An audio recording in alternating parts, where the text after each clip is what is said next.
Ibu-ibu terpercaya lamun ibu jeung bapak teu apal engke datang beres lebaran ding manusia TKB datang ke TPU datang ke tempat pemakaman umum jararah KB geningan ka ikinina datang ka ibu jeung bapak nu geus arareueuh sim kuring mah rek nanya ka ibu jeung bapak sabaraha jelema anu malacakeun Quran di tanah kuburan jeung sabaraha jelema nu ngalobrol bari mun kagohan HP di sisieun kuburanana.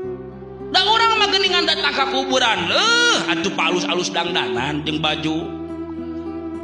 Da lamun apaleun mah eta akinina nu dijarahan ku urang teh ku incuna jeung ku budakna datang ningan budak datang ka pakuburan da loba jalma nu teu sieuneun ka Allah datang pakuburan teh lain dihijab da dibaruka tiung teh atuh.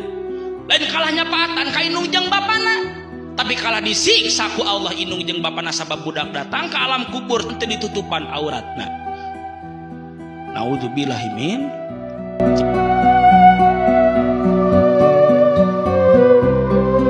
Ibu-ibu terpercaya lamun ibu jeung bapak teu apal engke datang beres lebaran ding manusia TKB datang ke TPU datang ke tempat pemakaman umum jararah KB geningan ka ikinina datang ka ibu jeung bapak nu geus arareueuh sim kuring mah rek nanya ka ibu jeung bapak sabaraha jelema anu malacakeun Quran di tanah kuburan jeung sabaraha jelema nu ngalobrol bari mun kagohan HP di sisieun kuburanana.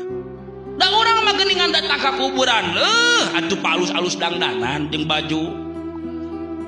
Da lamun apaleun mah eta akinina nu dijarahan ku urang teh ku incuna jeung ku budakna datang ningan budak datang ka pakuburan da loba jalma nu teu sieuneun ka Allah datang pakuburan teh lain dihijab da dibaruka tiung teh atuh. Lain kalah nyapaatan ka indung jeung bapana. Tapi kalah disiksa ku Allah indung jeung bapana sabab budak datang ka alam kubur teu ditutupan auratna. Naudzubillahi min.